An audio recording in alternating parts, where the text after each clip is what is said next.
Hey guys, Polypuff here.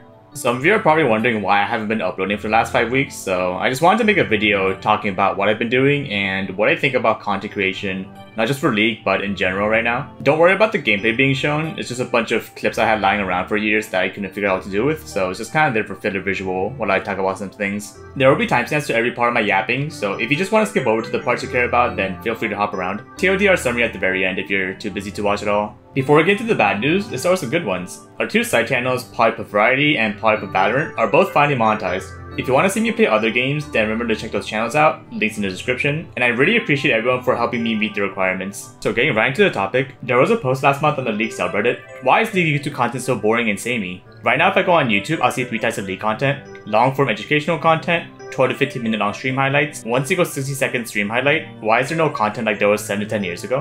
And this isn't even a once in a while post. These things pop up constantly talking about the same thing about YouTube content. And they're not wrong. I'm not disagreeing with these posts because I do literally exactly what these posts are complaining about, where nowadays I just upload a 10 to 20 minute clip version of a game. But the simple answer to why this happens is that it's simply just not sustainable to do anything else right now. Let me be real transparent using my personal revenue stats to give people a better idea. On April 25th, I uploaded an 11-minute video of one of my stream games, shortened down as per usual, and got 24,000 views with $61 of payment. If you check my recent few months of uploads, you can see that 24k is a good average view number for me right now. The average view graph you see is heavily inflated right now because of a few really big videos I had last year, so don't worry about that. This video took me probably only a few hours to make if you factor in the time it took to play the games on stream and just very basic cutting and adding subtitles. I also used a very simple thumbnail because I try to save my higher quality thumbnails for bigger uploads. Now this next video was 13 minutes and was uploaded on January 29th and received 48,000 views with $114 of payment, which is both roughly double the previous video. The actual time and effort it took to edit this was exactly the same, but the only main difference was that the thumbnail was a little bit more clickbaity with a arrow that you see everywhere. Don't get me wrong, there could be a variety of reasons why this one video got double the other one. Maybe just the time of year is better, or the algorithm or whatever, or maybe a either hit the YouTube headquarters and made my video show up more, I don't know, man. But every now and then I get inspired to make something new and fresh. Not something just stream highlights or gameplay, but something that could have been made during 2014, which is what I and a lot of other people refer to as the golden age of League content creation. So I sat down, and after 60 to 70 hours of pure editing, which is more than 50 to 20 times longer than I would usually spend on a video, I uploaded the 4-minute edit of a League cinematic with lightsabers. And it didn't do good. Right now, the YouTube algorithm heavily favors longer videos, which is 10 to 20 minutes, over shorter ones, which are usually 1 to 5 minutes. And to my knowledge, this hasn't been the case for at least the last 2 years, where for most channels, longer content became the standard to being able to even survive on the platform anymore, simply because creators' shorter content does not even get recommended to viewers. This could be due to YouTube wanting to push out their YouTube Shorts algorithm more for short content and regular videos for longer ones, but we'll never know. Trying to figure out the algorithm is like trying to figure out the stock market, where half of the time you're just flipping a coin into the void and using hindsight bias to justify your decision. Looking at the comparisons of my own videos above, on one side you have a long 13-minute stream highlight that took 3 to 4 hours to make, including playing the game and editing, with a clickbait thumbnail. And on the other side, you have a 4-minute video that took 60 to 70 hours of work to make, but simply because the video wasn't long enough, it just didn't even appear on anyone's feed because of the current nature of the algorithm. And it's not even like my viewers don't want to see this type of content. I know it sounds really weird for me, the editor, to say my content is good, but I can roughly figure out which videos viewers like more based off of the view to like ratio. Just as an example, using the first video above, the 13-minute video got 48,000 views and 2,300 likes, which is a view to like ratio of around 5%. On the other hand, the A New Dawn cinematic but it's Minecraft video I made a while ago received almost the same amount of views of around 48,000, but a whopping 5,000 likes, which is a view to like ratio of around 10%. I tend to get more likes on videos I spend more time on, which I'm grateful for, because it tells me that my viewers do enjoy my content when I take longer to make them. But the sad reality is that no matter how long or good I make a video, that doesn't necessarily mean it blows up or even gets recommended to others. Although there are rare times when my effort with the video does get rewarded, like in the case of the challenge videos I've been doing recently, there are equally as many times when I spent just as long working on a video that simply didn't get noticed in the end. I only showed a few examples because there are dozens of cases I can talk about, not just for my channel, but for other content creators as well in regards to consistency and views. But over the last 4 years of making videos for a living, the common things I started to realize was that 1. Longer videos have a higher chance on average of getting more views, at least currently. 2. A video that viewers want to see isn't the video they get recommended. And 3. No matter how amazing your video is, having the wrong thumbnail or title or anything that makes a viewer not click on the video in the first place can potentially get rid of all of the work you just put into it. Have you guys ever seen this Venn diagram before?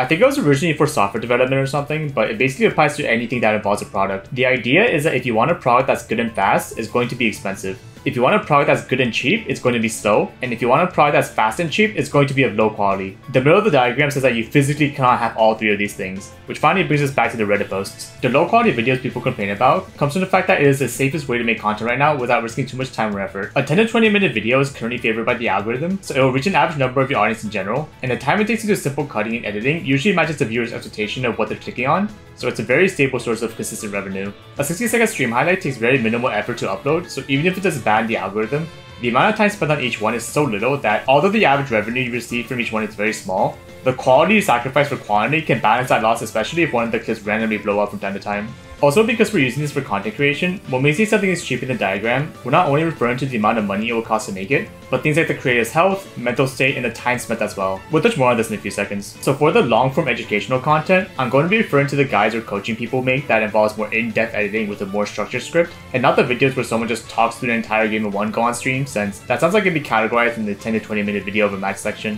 Continuing on that, these long forms of educational content, or just longer quality videos in general, usually take a long time to record and edit, which is why channels that focus on these types of videos have longer breaks in between uploads. Think about the channels that upload like one video a year, but that video often ends up being an absolute banger. And finally, if you want content that's high quality and comes out fast, you better believe it's going to be expensive. That either means the editor they hire is paid an exorbitant amount to get their work done quickly, or the content creator works 23-hour workdays to try and upload before a deadline. Now, the problem with all three of these overlapping circles is that in the end, the creators that make high quality lead content end up quitting to do something else because they can just straight up earn more doing the same thing outside of YouTube. Now, what does this all have to do with the question of lead content being consistently low quality? Back in 2014, it really felt like creators were rewarded for the amount of effort they put into their videos. League was also in its early stages, so everything just felt like new content. But fast forward 10 years later, it's not so much the fact that everything's been done already, but more the fact that even if someone attempts to do something novel, the algorithm sometimes punishes them for trying to do so. Imagine you work at a company in 2014 from 9 to 5 and then get paid a respectable amount of money.